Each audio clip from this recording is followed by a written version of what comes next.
پاکستان کا منیچر ہے، اس کی خاص بات یہ ہے کہ اس میں جدت ہے. میں پہلا آرٹسٹ تھا، انہوں نے مجھے سلیکٹ کیا آرٹ ریزیڈنسی کے لیے.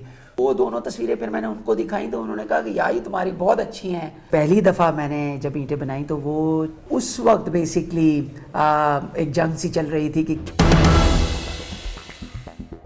السلام علیکم، میں ہوں عفیفہ نصر اللہ اور آپ دیکھ رہے ہیں 24 نیوز.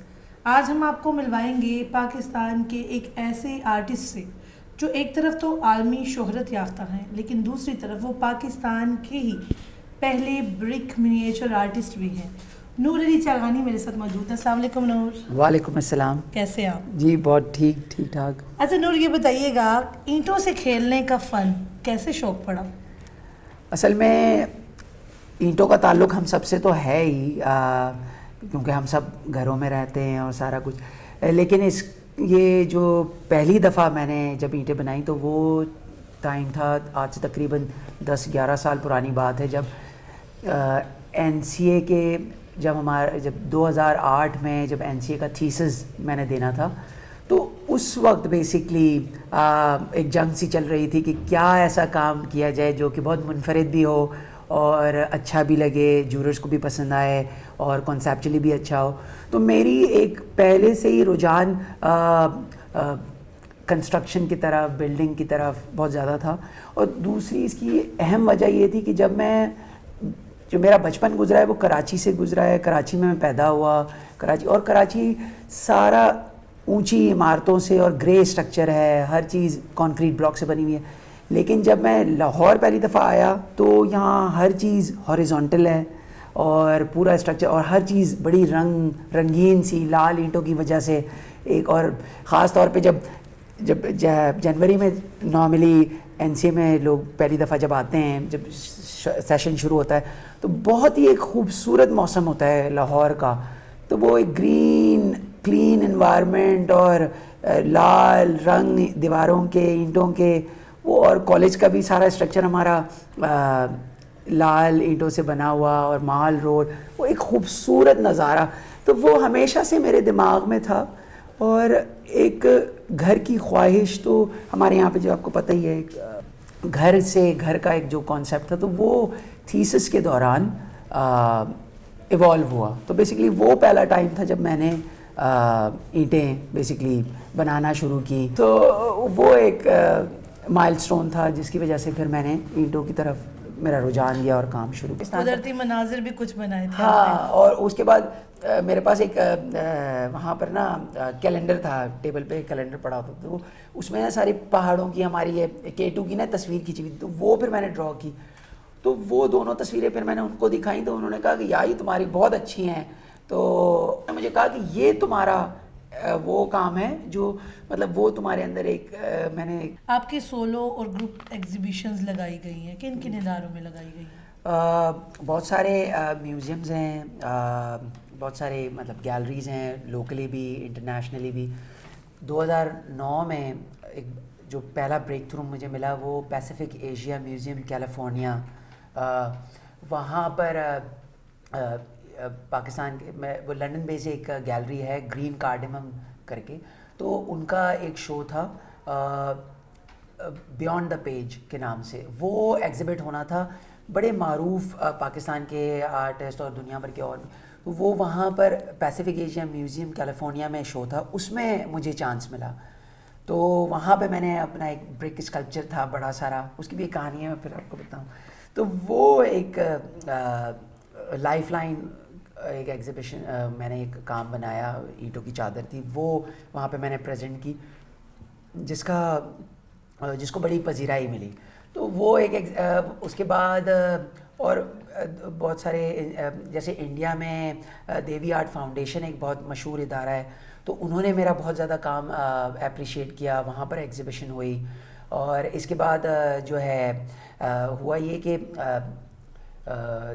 2013 کی شاید بات ہے، اس وقت یہ ہوا کہ Jameel art prize Victorian Albert museum ہوتا ہے لنڈن کے اندر، ایک بہت بڑا ادارہ ہے.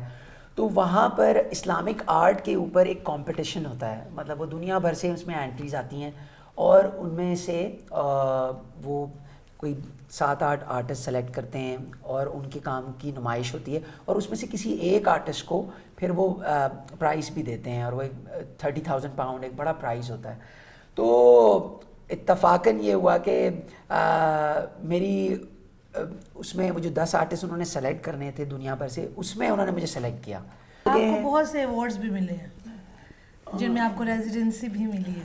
آفٹر نیو یارک کے بعد جو مجھے ریزیڈنسی اس میں نیدرلینڈس کے اندر جو ہالینڈ نیدرلینڈس جو ہے وہاں پر رائکس اکیڈمی ہے, وہ ایک بہت مشہور ادارہ ہے آرٹس کے حوالے سے, بہت ہی پائیدار قسم کا اور بڑے سالوں سے وہ کام کرے. تو اس کے بعد میں پہلا آرٹسٹ تھا عائشہ خالد کے بعد انہوں نے مجھے سلیکٹ کیا آرٹ ریزیڈنسی کے لیے. تو پھر میں جب وہاں گیا تو وہاں پر وہ ایک ایوارڈ تھا کہ ریزیڈنسی ہمیشہ ایک ایوارڈ کی طرح کا ہی ہوتا ہے. تو وہاں پر پھر میں نے وہاں پر گریفیٹی کا ہی بڑا کام ہے, لوگ بڑے دیواروں پہ گریفیٹی وغیرہ کرتے ہیں, جس طرح یورپ میں امریکہ میں گریفیٹی آرٹسٹ ہے. تو وہاں پر میں نے سوچا کہ اگر یہ سب گریفیٹی کریں تو ان کو اپنی وال چاکنگ اور اپنی گریفیٹی دکھانی چاہیے. تو پھر میں نے وہاں پہ ان کی اینٹوں کے ساتھ اپنی دیوار پوری کنسٹرکٹ کی جس طرح سے, اور وہ تقریباً 30 فٹ کی اور 5 فٹ اونچی, جس طرح ہمارے یہاں باؤنڈری والز ہوتی ہیں. اچھا یہ بتائیے گا کہ اب جب ہم بات کرتے ہیں منییچرز کی تو ہمیشہ ہمارے پاس ذہن میں ایک تصور آتا ہے مغلئی بادشاہ, خواتین, لڑکیاں اور چھوٹی چھوٹی ان کی تصاویر اور یہ وہ. کیا ایسی وجہ تھی کہ آپ نے اینٹوں کو منییچر میں فارم میں بدل دیا؟ اصل میں ہم بھی جب این سی اے کی کورس کے اندر بھی جب این سی میں ہم تھے تو اس میں بھی آپ کو جو 3-4 سال کا جو کورس ہوتا ہے اس میں 3 سال تقریباً آپ وہی ریپیٹ کرتے ہیں, وہ اس اسکل کو سیکھنے کے لیے وہی مغل پینٹنگز کو بناتے ہیں. لیکن جو پاکستان کا منییچر ہے اس کی خاص بات یہ ہے کہ اس میں جدت ہے. انڈیا کے منییچر یا ایران میں اسٹل وہ آ رہی ہے جدت, لیکن ہم ایز این پائنیئر ہیں, ہم وہ پہلے لوگ ہیں. مطلب این سی اے میں یہ بیسکلی ایک بغاوت شروع ہوئی اصل میں. اچھا یہ تیار کیسے کرتے ہیں یہ اینٹیں جو اسپیشل قسم کی ہوتی ہیں, مٹی کہاں سے لاتے ہیں؟ جب برک کا کام شروع ہوا تو پھر میں نے اپنے این سی اے میں جو سیرامکس سے ریلیٹڈ لوگ تھے ان سے پوچھا. پھر دوسرا میں نے بھٹوں کو وزٹ کیا, پھر وہاں سے پوچھا کہ مٹیریل کیا ہے, کیونکہ میں بیسکلی جو پوٹری کا مٹیریل ہے وہ بہت فائن ہوتا ہے, وہ بہت اس میں ریت شامل ہوتی ہے, لیکن جو ہماری اینٹیں جو اوریجنل ہیں اس میں ریت بھی شامل ہوتی ہے کیونکہ وہ تو اب میں نے وہ والی پھر اینٹیں جو ان سے بھٹوں سے مٹی لی اور اس سے پھر اپنی اینٹیں بنائیں. اچھا یہ مجھے بتائیے گا کیا آپ کے یہ تو آپ کا پیشن بھی ہے جی اور آپ کا ہنر بھی ہے, تو کیا اس سے کبھی فائدہ ہوا؟ ہاں نہیں, فائدہ بیسکلی دیکھیں معاشی طور پر فائدہ, معاشی طور پہ بھی مجھے اس سے بہت فائدہ ہوا, کیونکہ میں نے جس طرح بتایا کہ آرٹ کمیونٹی نا بہت چھوٹی ہے. تو جب کوئی کام جدت پسندی والا کوئی کام ہوتا ہے, جب کوئی نئی چیز مارکیٹ میں آتی ہے تو آرٹس میں نا اس کی ایک خاص بات یہ کہ بہت زیادہ کاپی نہیں ہوتے, تو ہمارے کام یونیک رہتے ہیں. اور جب کوئی کام یونیک ہو جائے نا تو ظاہر سی بات ہے پھر وہ لوگ اس کو لینا بھی چاہتے ہیں, تو وہ ایک مہنگا بھی ہو جاتا ہے, اس کی آرٹسٹ کی پذیرائی بھی ہوتی ہے, ظاہر سی بات ہے اس نے بڑی محنت سے بنایا ہوتا ہے, تو اس کو اس کا فائدہ ملتا ہے. تو مجھے بھی ملا. ویسے آپ کا ایک منیمم چھوٹا سا بھی پیس ہو تو وہ کتنے میں بک جاتا ہے؟ کیونکہ آپ ایک میں وہ اس پیس کو بھی ذہن میں رکھے نہیں, لیکن وہ یہ ہے کہ دیکھیں جو پاکستان میں اس کا یہ بھی ہے کہ پاکستان میں ہم ہمیشہ کم پرائس رکھتے ہیں, کیونکہ باہر جانے کی یہ کاسٹ ہوتی ہے, ڈی ایچ ایل ہے, کسٹمز ہے, یہ ہے وہ ہے. لیکن پھر بھی پاکستان میں بھی یہ ہے کہ اگر آپ بہت بھی نیچے لائیں نا, تو جب ہم نے شروع کیا تھا تو اس وقت ہم نے 10-20 ہزار روپے سے شروع کیا تھا.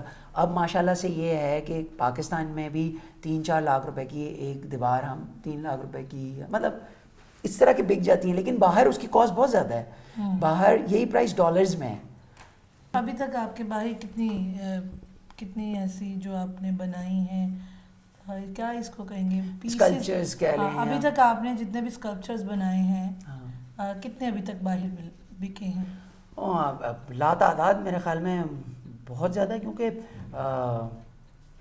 سمجھیں 100-200 بک گئے ہوں گے, مطلب اس طرح سے, کیونکہ وہ کام آپ چلتا رہتا ہے. آپ سال میں 2-3 ایگزیبیشنز ہو جاتی ہیں, آپ کام بیچتے رہتے ہیں, پھر لوگ ریکویسٹ کر کے بھی بنواتے ہیں, تو اس طرح سے بھی چکر ہے, تو وہ سارا بھی ہے. اچھا, فیوچر میں آپ کی کیا پلاننگ ہے؟